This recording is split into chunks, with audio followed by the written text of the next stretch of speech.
thank every single one of you for coming out. This is very important. This is very vital. Black lives have always mattered.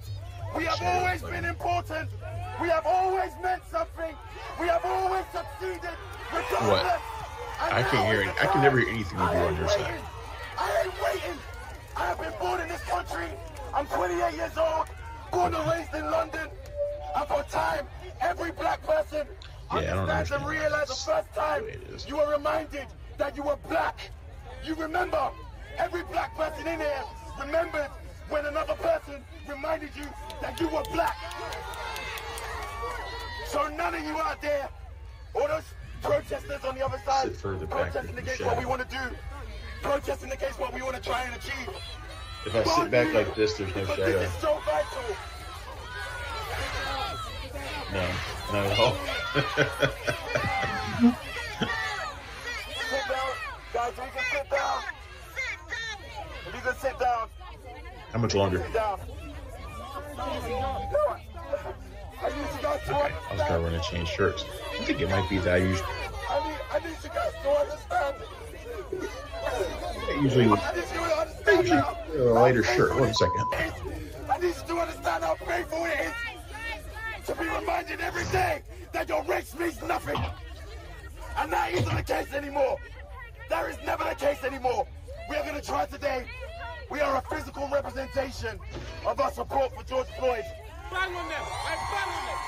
are a physical representation on our support for Sandra Bland. We are a physical representation on our support for Trayvon Martin. We are a physical representation of our support for Stephen Lawrence. All right, that helped a little. For Mark Duggan.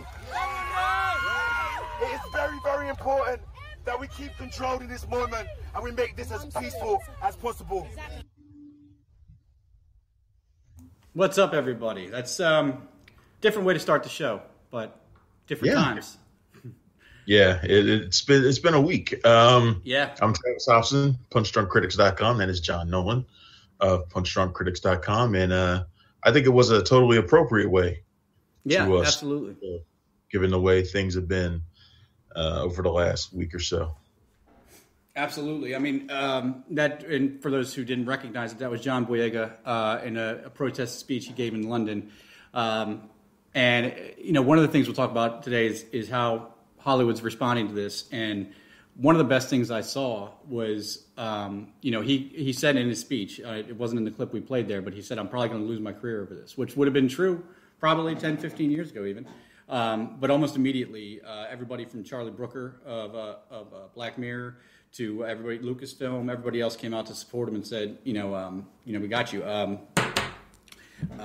So there was a lot of support behind him for that, and rightfully so. I'm still impressed. I mean, John Boyega is not going to be the topic of our show, but I didn't know this. I mean, he's got the heart of a revolutionary, doesn't he? I mean, obviously you've seen that video.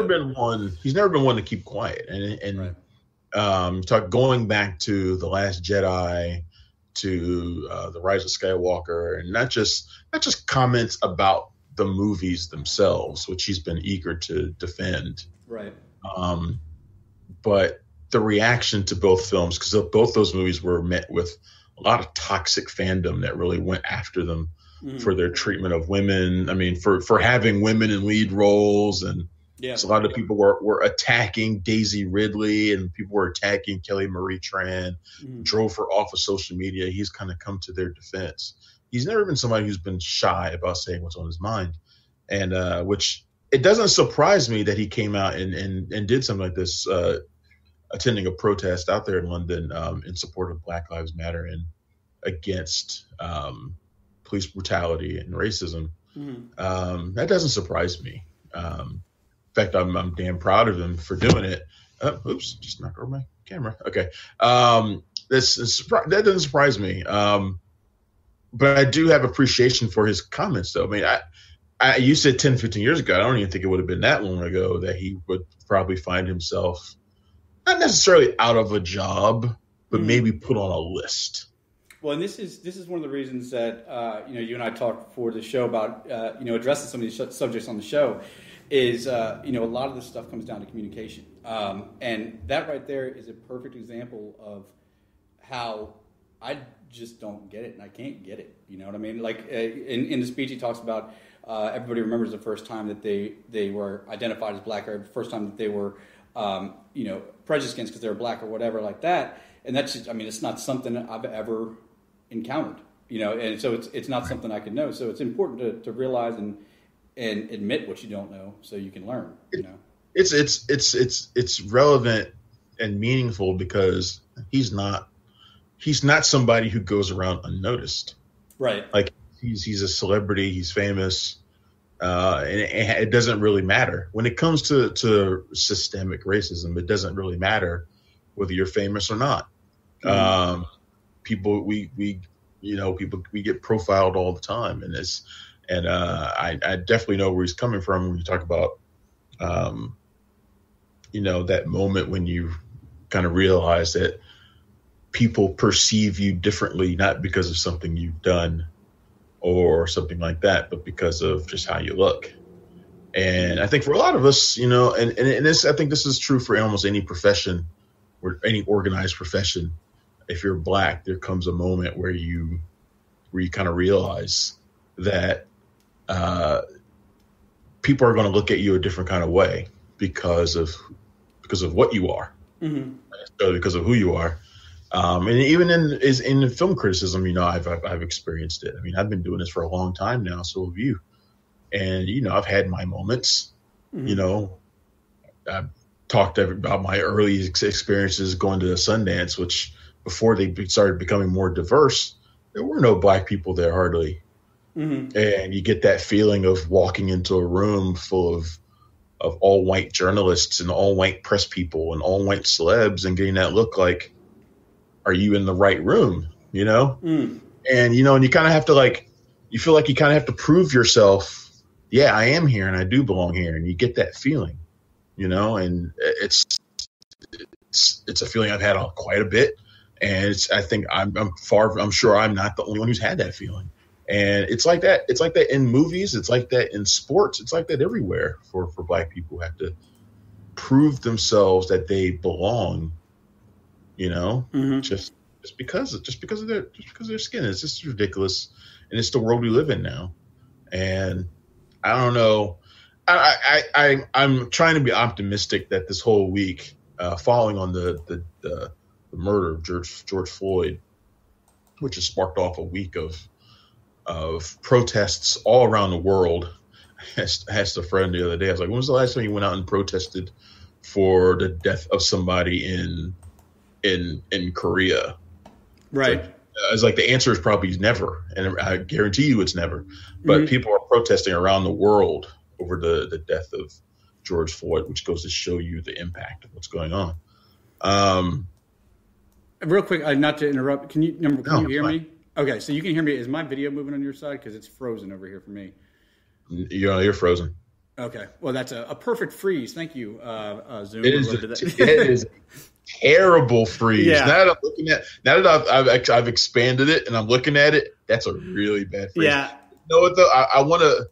Can I take a snapshot of that? I don't want you to because I was listening to what you were saying, but now it looks like I'm bored on it. I got the screenshot. Son of a bitch. That's going to be posted everywhere. I know Travis too well. It's probably already on Facebook. It's going up there soon. I don't want to risk messing up the meeting, but yeah, it will definitely be up soon. There we go. That's good. Let's start this again. There we go. Hey, I'm back. All right, there you are. Jesus Christ. Sorry, I really didn't want to interrupt you, especially what you're talking about. But I was like, this. Not only am I frozen, but it looks like I'm really bored, and that's not the case at all. So I didn't want the wrong message to get out there. Oh man, that's great. I was hoping I could pop up the picture on here somehow, but I don't think I can. I have a feeling I'll be seeing that picture quite a bit in the future. So, thank you for that. If I could turn it into a GIF, I would, but I won't know how. So, yeah. So when I broke in there, you were talking about what it's been like to be a film critic of color throughout the years, and of all the places to do it, DC, I have to imagine, is one of the better better arenas to enter into it in. Is that something like what's it been? And this is kind of going down a different road, but just out of my curiosity, I know there's some folks in New York and Chicago that I've talked to, but what's the representation like when you go to these festivals when you're outside the DC area? Yeah, it's gotten better. It's gotten better lately. Mm-hmm. It didn't used to be, like I said, it didn't used to be that way. I used to always feel like I was the lone man out there sometimes. And but yeah, in DC it's actually pretty diverse now. It wasn't always that way in DC either. But that's because the our profession wasn't diverse. It just wasn't. And we weren't, and also our profession was mostly focused on people who worked at newspapers and magazines. It's not like that anymore. Right. So that whole dynamic has changed. But it's different for Black film critics, and I've never been one of those guys who's labeled himself a Black film critic. Like I've never really seen myself that way. I'm not like my buddy Wilson Morales who runs Black Film, or our friend Tim Gordon who runs the Black Reel Awards and Film Gordon, and they put emphasis on projects that tell the Black story. I've never been that guy. I've never really been that guy. But there are certain points when you realize you're kind of you are that guy, whether you want to be or not. Right. Like you just are, and it's as somebody who is very political and is not afraid to put in his opinions in stories about movies and entertainment, and to tweet about them, and even occasionally go on radio to talk about politics. It's interesting to kind of see how those worlds meet together. Right. Yeah. But yeah, it's been a very trying week. I've kind of found myself because me, I'm doing this kind of crap all day, but right. You wake up and it's like, man, I just don't. It's hard to take this stuff seriously when you got this other stuff going on in the world.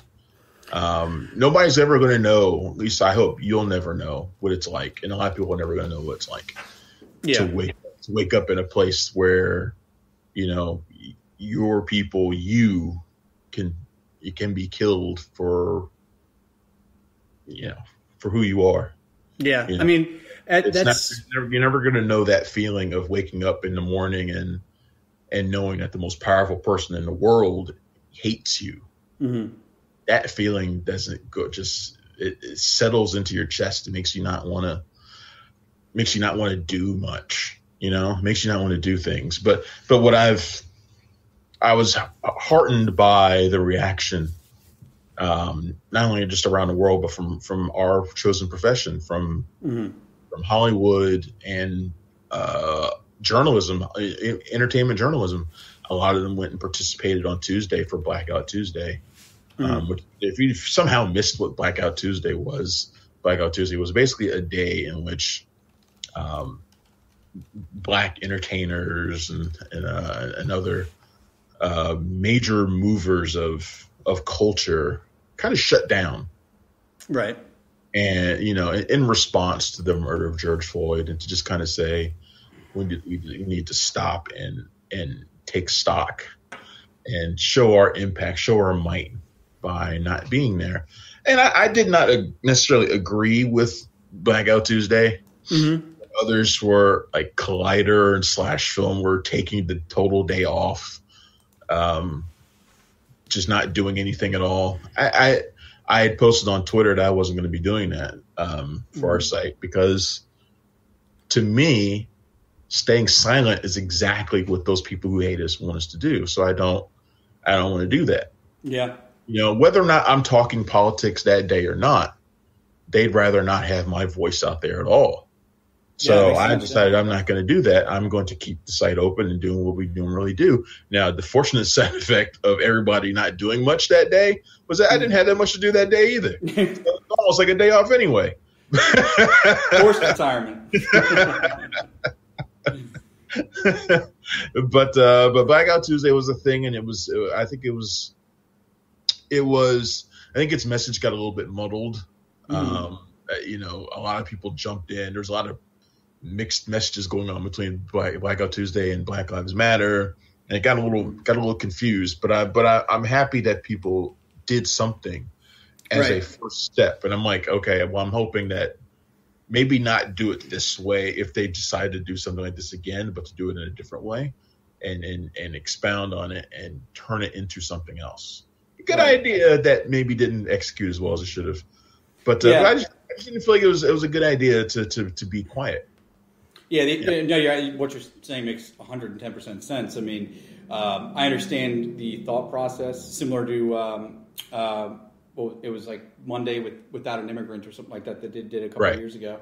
But yeah, I mean, in this context, saying silent is probably not the best thing. But I think one of the important things about what's going on now and what we're seeing, this is obviously nothing new. I mean, I don't even want to know what was going on in the 70s, 60s, 70s, 80s, 90s before camera phones. Really huge quote that I saw that really resonated with me was, just imagine how much this was happening before everything was being recorded. Trust me, you have plenty of people out there, and I've had conversations with them who pretend that this whole thing started the day somebody invented video cameras. They think they weren't doing this before? Or camera phones. Like, this is like police brutality. It started with the invention of like video cameras. Like Rodney King was like the first time it ever happened.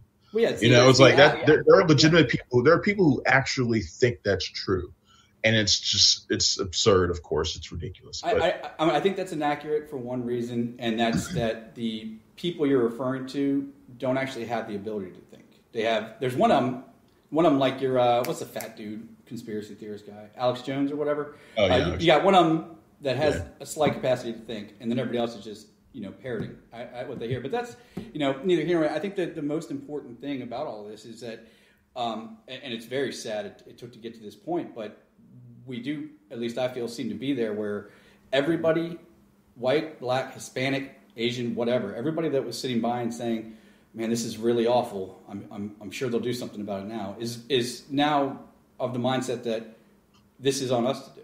They're not going to do anything, and nothing's going to change. And it's not enough, and this has been a statement that's gone around a lot lately, and I agree with it 100%. It's not enough to just be not racist. Like I know a lot of people who just say I'm not racist. Yeah, it's fine, but you have to be anti-racist. Right. You got to be like against. You got to be fighting actively against the racism that's out there. And it's doubly annoying to wake up today and find out that somebody in the administration is like, there's no such thing as systemic racism, or I don't believe there's systemic racism. That's the kind of thing you deal with. That's when I said that, you never know what it's like to grow up and have the most powerful person in the world. Know that person hates you, and know that if you were to die in the same way that George Floyd was killed, he's going to come out there the next day and use your name to pump himself up. Right. Over some fucking employment numbers or something stupid. He's going to call the most racist person in the White House is going to call your name out and use you as a talking point for himself. And that's the kind of humiliation that black people deal with. And that's the reason why people are out there in the streets, is for stuff like that. It's not just George Floyd's murder has sparked this, but it was not. I mean, it's not the only thing. It's grown beyond just him now. It's why people continue to protest in the streets in bigger numbers now than they were 7 days ago. Right. I mean, there were two events. This is just part one. This is just like it's just one thing. But there's so much more, and it's going. I think it's going to be this way for a long time. I think until we'll see. One thing I think this will do, or something I'm seeing turning, and I had already been past that corner of understanding, because I will freely admit that I didn't believe in the term white privilege gets dropped all the time, and I think it's confused with people what that means, because people will think, well, I have trouble too, I don't have a lot of money, I don't have this, how do I have privilege? Well, and I'm hesitating to even say this. The term is inconvenient because if you want to be somebody who ignores the situation, that term almost gives you the ability to do it. Right. Like because it's because people say, "Oh, well, I'm not privileged. My family has struggled too. I've faced unemployment, or I've not gotten a job I wanted, or whatever. Like I'm struggling. I'm not rich." And that so people take the term privilege.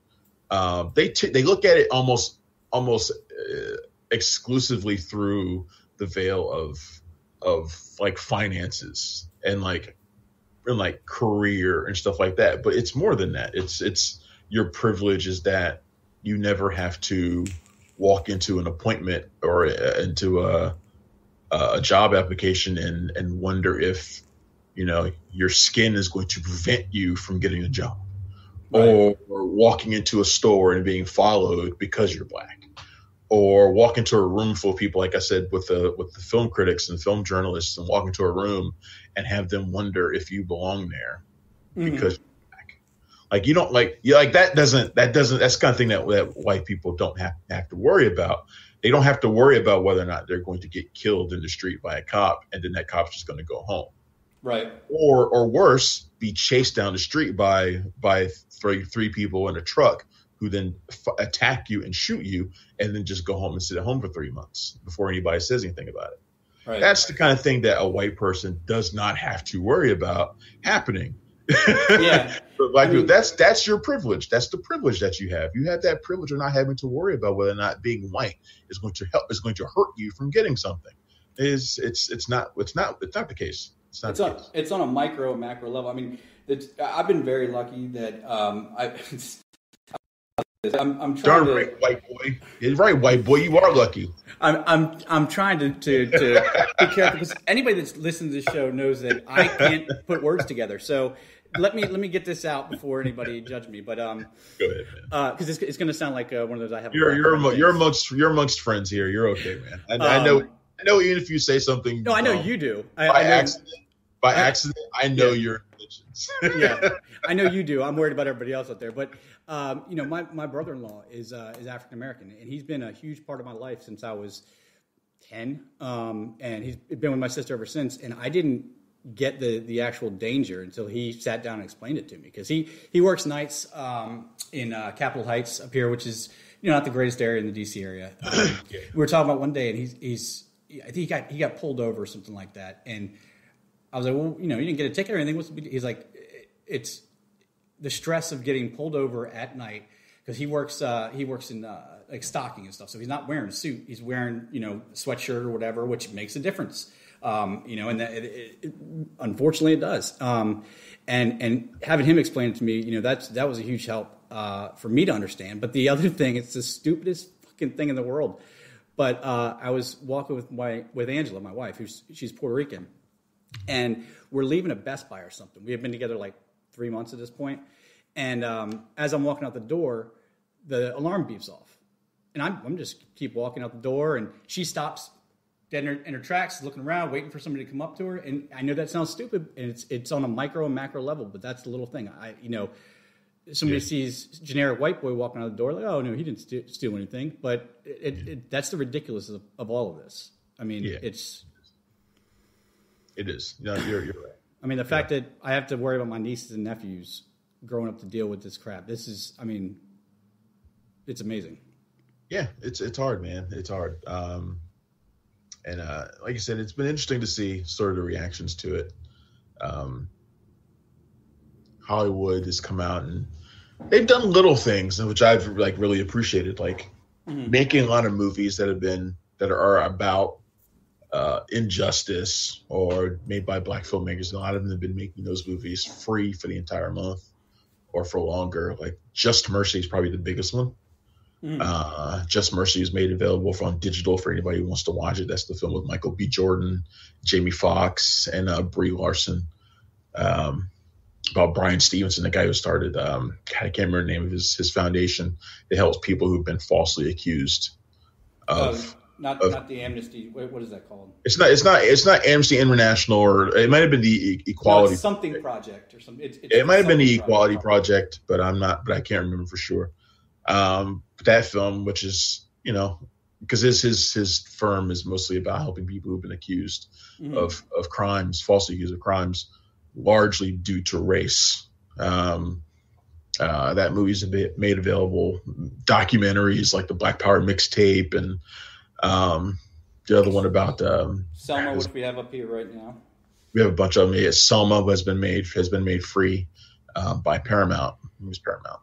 Although the Selma thing is interesting because David Oyelowo was talking about Selma and the Oscars, and he was talking about, and I remember that year very well because that was the year that we had that the BFCA, the Broadcast Film Critics Association, now known as the Critics' Choice Association, I think that's what our name is now. That we had the celebration of black film. So I remember that year very well, and I went out to the big party that they had that year for it, and it was the Selma year. And he made a comment on Twitter. He made a comment during an interview, and it just kind of blew up on Twitter, but about how the Academy Awards voters snubbed the film. And if you remember, like, Selma was one of the most acclaimed movies of that year. Oh yeah. David Oyelowo's performance as Martin Luther King Jr. is amazing to this day. It's just incredible. Mm-hmm. I think it stands up there with Denzel and Malcolm X. I think it's that good. And it went. It didn't get a nomination.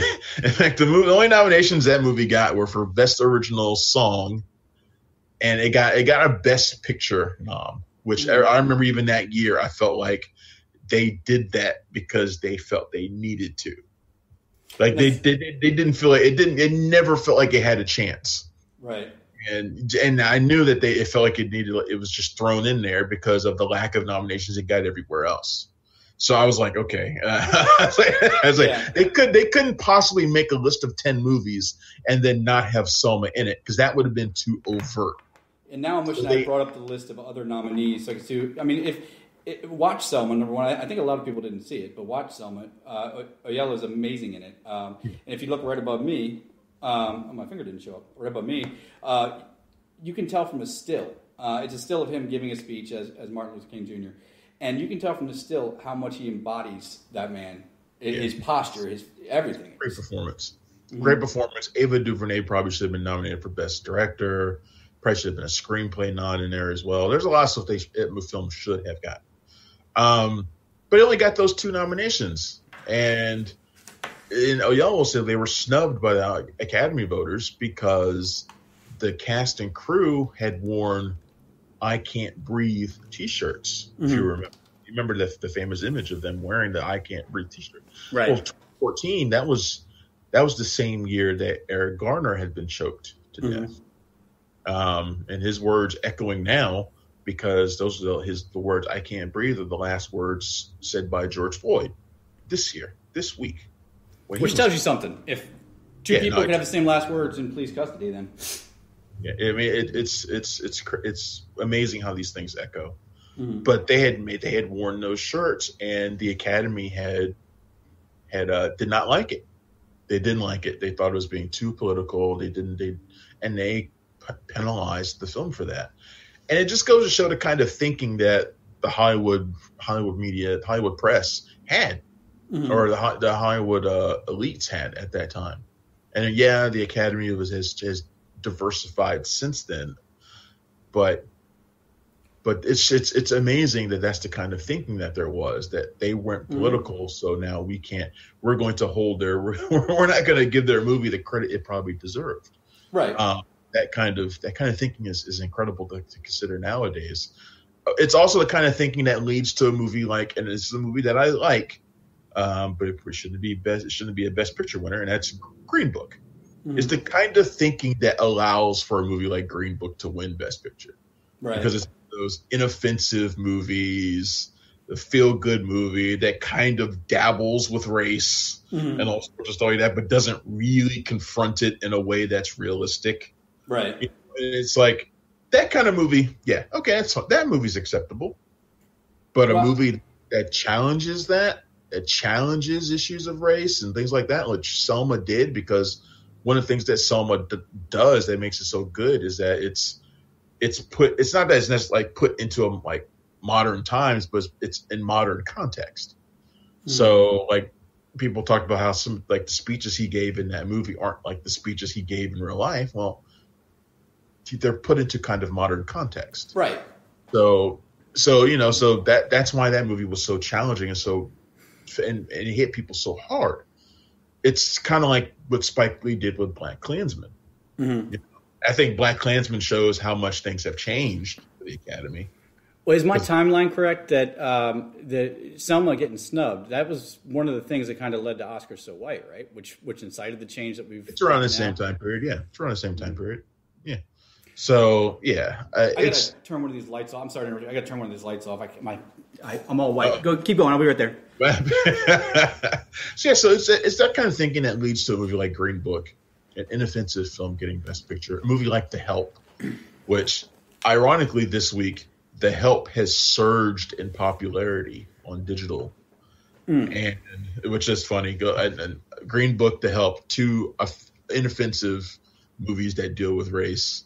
With the Great White Savior in both of them. What's that? With the Great White Savior in both of them. Pretty much, yes, exactly. Mm-hmm. And that's exactly true. They both have the white savior trope in there, but people have been on social media like fixing The Help for people, like offering all these alternatives to The Help. It's like, watch this instead, please. Right.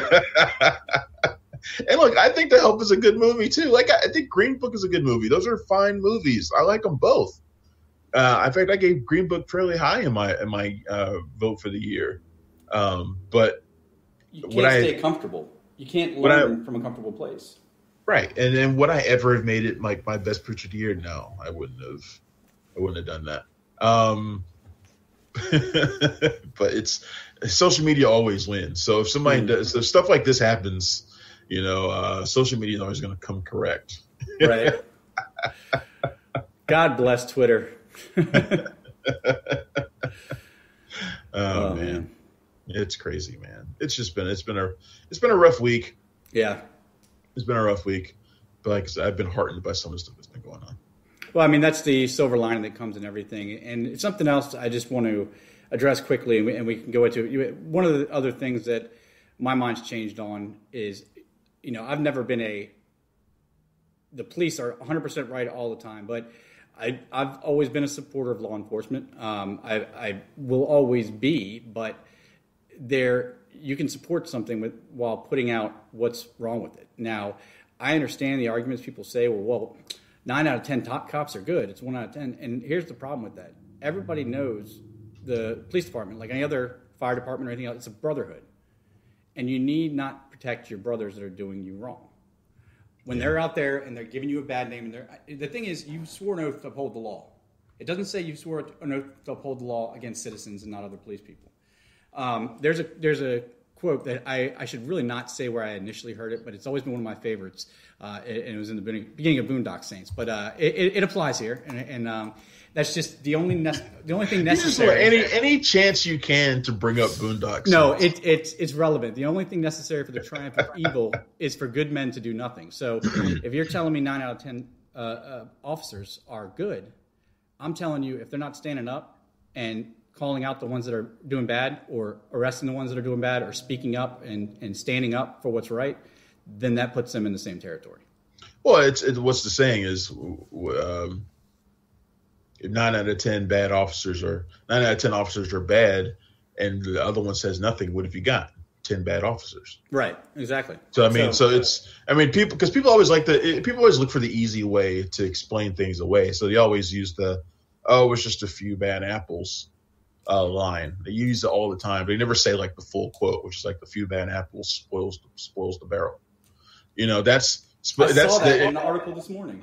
Right. That's the full thing. No one ever says the full thing. Like this, They just say the first part because it's easy, right? Yeah. It's easy. Yeah. So you leave out the part that matters, which is the second part of it.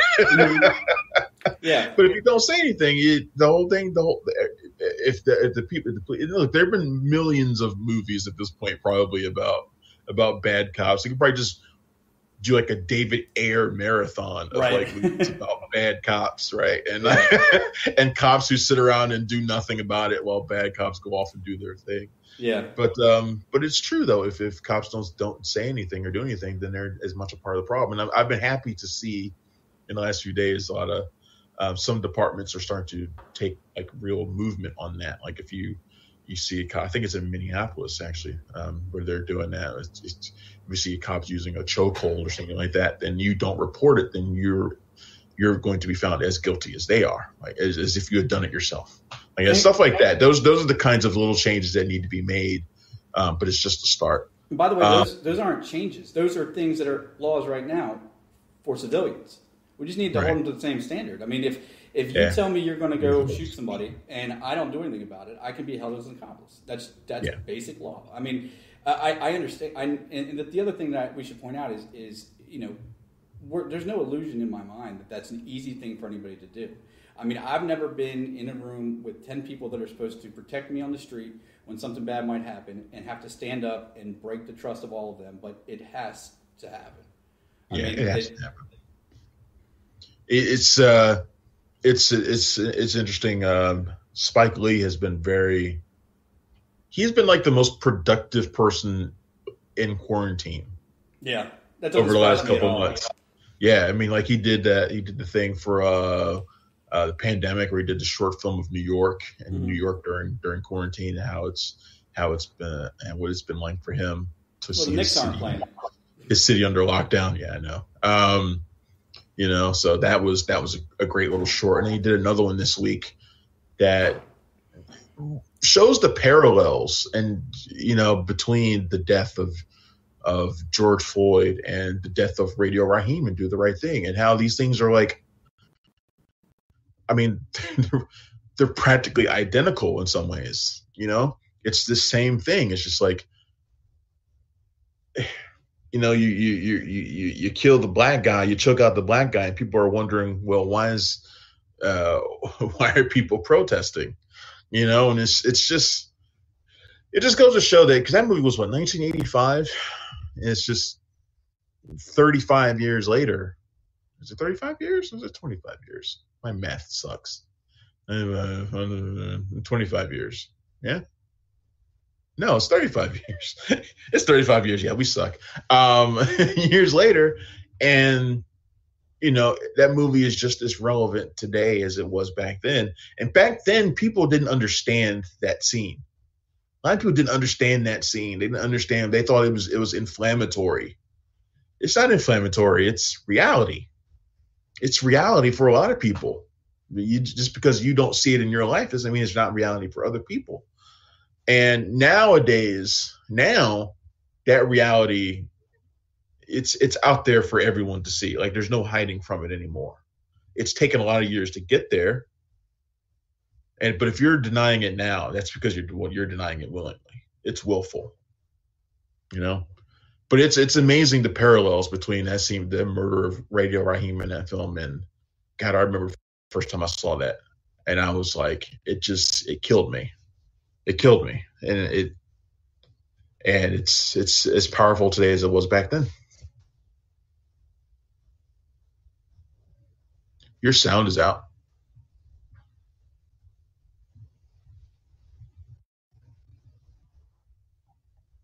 I hear you now, but you sound weird. I was like, John's being unusually quiet. I was like, oh, that would have been the perfect time to put up that snapshot of you just.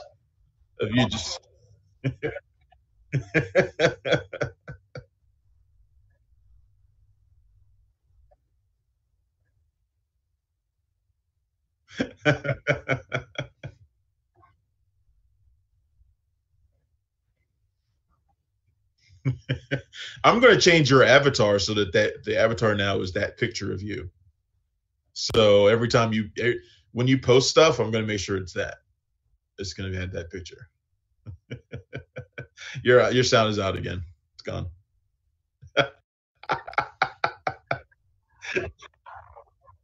Well, I mean, look, it's. You got it figured out? Okay. Well, you sound pretty lousy. So let's start to wind this down anyway. We're almost 45 minutes in, and we were going to do a show where we talked about the normal stuff. We had a couple reviews.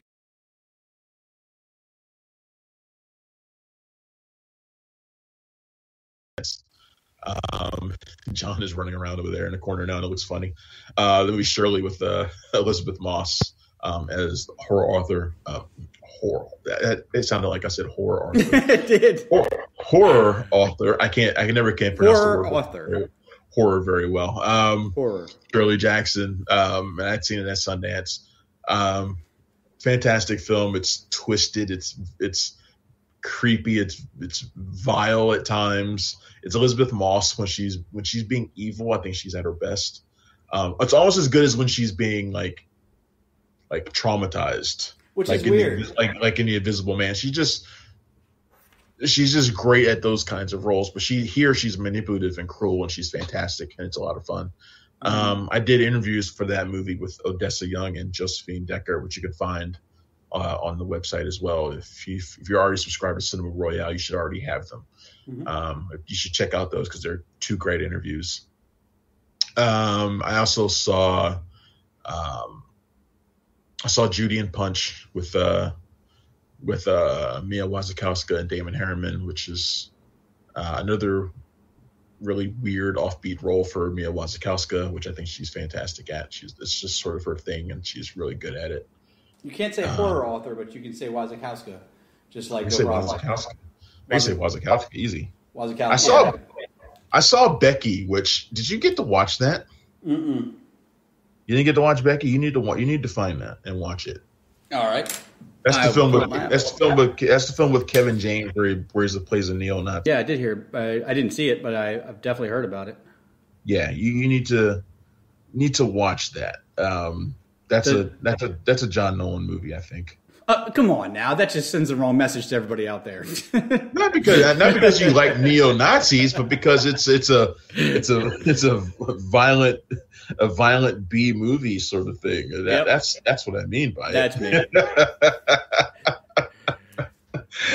That's me. Basically, he plays a neo-Nazi who breaks into this family home to find something that this teenage girl has made away with. So he attacks her family. Basically, it's sort of like a really really fucked up version of Home Alone in some ways. It's really messed up, but it's really gruesome at times too. Like really gruesome and over the top. I mean, he's a big goofball, but people forget that he's like 6'7" and 350 pounds. He can be intimidating if he needs to be. He can be. He's never called on to do it. Mm-hmm. He'd rather use his size for humor. Well, he had that one MMA movie, but no, not that one either. I don't even remember that movie. You don't remember that? He was like a school teacher or a gym teacher, and he took up MMA to save the gymnasium or something like that. I don't remember. What the hell was that movie? It was in between Paul Blarts, I believe. What the hell was that movie? I don't remember it. You don't remember it all? All right, let's No. I remember it, but I don't remember the name now. Let's see. Here Comes the Boom. Here Comes the Boom. Jeez. I don't know about that one. So that's one that's worth checking out. Right. As well this week. All the movies this week are worth checking out. You might be able to skip Judy and Punch. I think it's a little bit too weird, a little too Gilliam-esque for some people. I mean, if you like Terry Gilliam, then you might like that sort of thing. But I don't think it's going to appeal to everybody. But I would definitely recommend Shirley and Becky, and definitely check out those interviews on the site. But we wanted to spend this show basically not really doing just our usual stuff and just sort of talking about what the week has been like and going through some of that stuff. And I think that's what we've done. And now I'm tired, so I don't know. get away from that stuff now and play some video games or something. Yeah. and turn my brain off. I found myself doing that a lot this week, is turning my brain off and just kind of, I'm just going to. Hey, man. There's never a point, even if this shit wasn't going on, there's never a time in today's world where we have stuff coming at us, good or bad, from 5,000 angles 200 times a minute that shutting your brain off is a bad thing. So. Yeah. I've gotten really, I've found myself relying on it more and more lately. So, I mean, it's a form of meditation, and regardless of what anybody thinks about that stuff, you need to shut down every once in a while to recharge. So, yep, agreed. The Punch Drunk Critics recommend meditation through video games. Yes, that's our G.I. Joe PSA for the day. All right, man, you want to get out of here? Yeah, let's get out of here. You can find us every day at punchdrunkcritics.com. You can find me on if you're in the DC area, you can find me on WETA Channel 26. That is PBS on WETA Around Town. Follow me on Twitch. I'm on Twitch now. Just look up twitch.tv/punchdrunktrav. I'm on Twitter at punchycritic. The PDC website is at PDC Movies. John is at punchdrunkjohn, but he doesn't really post, so it doesn't really matter. I retweeted something yesterday. Did you you retweeted something? Yes, I did. Hey, how about that? They put up somebody was playing the Imperial March at the protests every time the cops came around, so I had to retweet it. Oh, man. That's funny. And you can check me out if you're, again, in the area, 98.3 and 97.7 The Bay and WMDM Friday mornings at 7 o'clock. So, yeah. All right, man. All right, man. Good talk. All right. Talk to you later, man.